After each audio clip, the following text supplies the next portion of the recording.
Hi guys, Janet here. So today's video is going to be a little bit different. Basically, I just want to sit down with you guys and just chat about things, things that were going on in my life before, and maybe there's something that I cover which you can relate to, and it'll kind of give you an ease of mind and know that you're not the only person going through such things. So I've decided to do kind of like a series of videos talking about sex periods, contraception, and kind of other things as well to do with like family issues and how I've dealt with them. So maybe you can relate to it and we can just chill and chat and share our experiences with each other.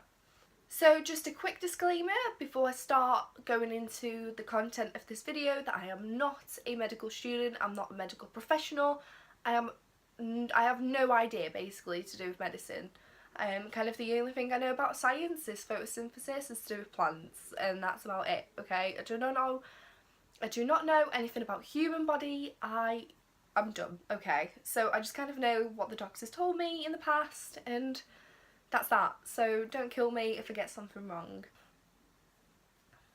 Okay, so I've been on contraception now for about 6 years non-stop. I started off when I was about 15 because I was having really heavy periods, and oh my god, the pain was unreal. So the doctors have put me on the pill. So they can kind of regulate my period, and it's supposed to be less painful with it as well. And during that time, between me being 15 to now being 21, I have tried out so many ways of contraception, but then I found that the pill that I originally started on was actually the best option for me. So after being back on the pill for about 2 years, I'd say, 2-3 years, something weird started happening to my body. I mean, during that time on the pill, I was really regular. I mean, it was the pill that you basically take for 21 days and then you have a 7 days break. And I mean, when I stopped taking the pill for that 7-day break, I waited about 2 days, I got my period straight away, and then that was that. I mean, it lasted for about 2-3 days, and then I went back on the pill again, and then everything was normal. So the kind of first alarm that started going off in my head was when I started spotting bleeding in between periods, which was kind of like, this is not normal, this is not my routine, this is not something that I am used to. And then other symptoms also started showing up. I mean, not to go into too much detail, but every single time I would have sex with a boyfriend, it would be painful. So I decided to first kind of Google my symptoms, and it's stupid. Like, don't Google your symptoms because you're going to get yourself so worried, and you're just going to stress whoever you're with out because they'll be like, you're just dumb for Googling your symptoms and why did you do that? But I did anyway. So I basically typed into Google, as you do, basically pain during intercourse and also spotty bleeding, in between periods, that is. And it came up with a long list of symptoms that you can have for different diseases, and kind of the most scary one up there was ovarian cancer, and straight away I was like, oh my god, I'm going to die. Which obviously it's not the right thing to think before you see the doctor, because you kind of go in there and they tell you something, you're like, nah, you're wrong, I've got cancer, I already know this, do the test, oh my god. So I went to see the doctor, and he just kind of didn't do anything.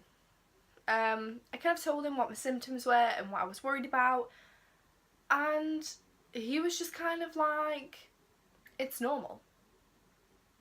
And I was like, what do you mean it's normal? It's like, it's not normal to be feeling pain when you're having intercourse. And then he started kind of saying that it might be an irritable bowel, because I do have quite a lot of issues with a bowel. I mean, I've never been really diagnosed with anything. But he just kind of said it's when the penis hits the bowel, which I was like, how does it hit the bowel? It's not a fucking horse. What do you mean? And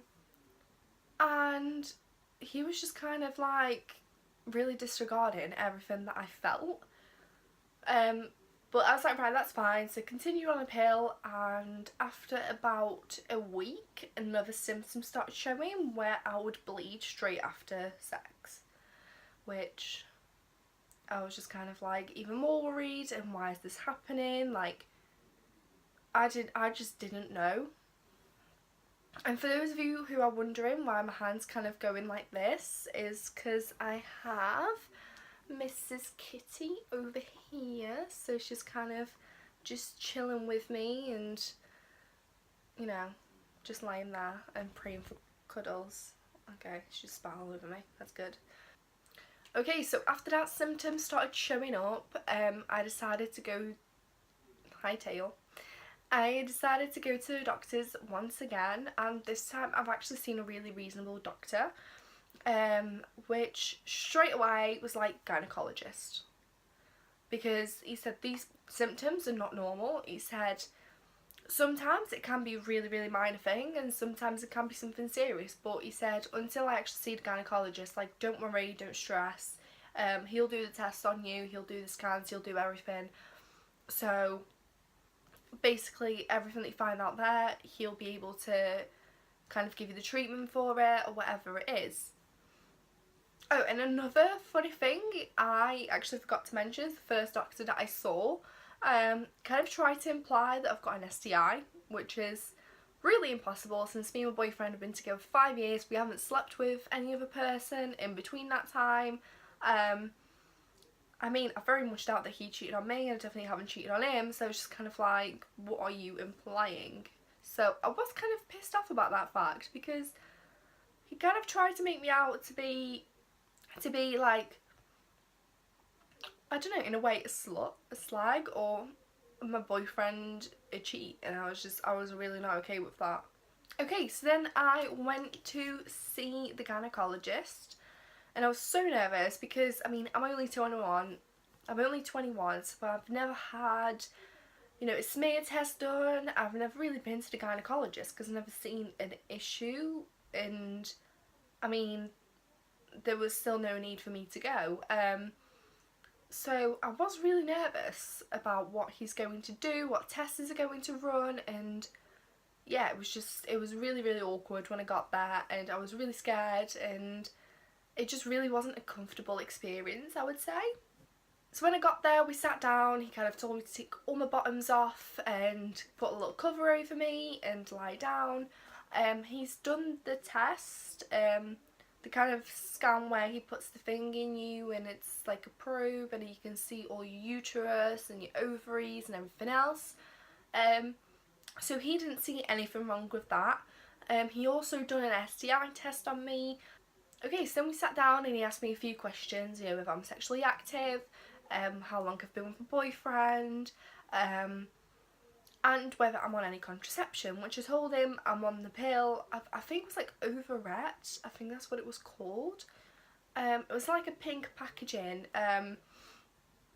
and straight away he told me that that is the cause.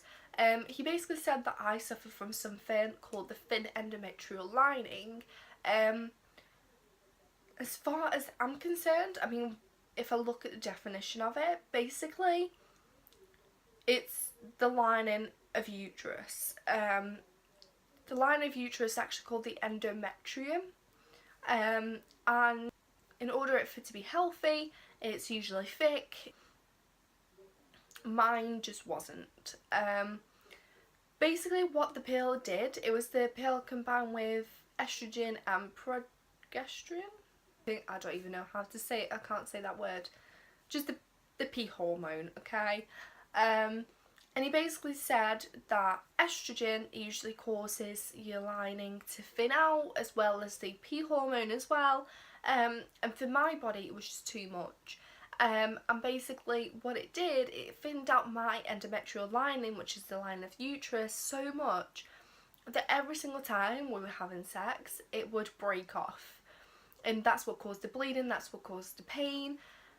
So if the pill causes your lining to thin out, so the fertilised egg doesn't catch on, like, what does that mean for me then? Does that mean that my lining is now so thin that no matter whether I stop the pill now or not, that I won't be able to have kids? And straight away he was like, no, no, no, it doesn't mean that you're infertile, it just basically means that your lining has really thinned out, but if I stop taking the pill, it'll kind of rebuild itself back up and go back to a normal, healthy uterus.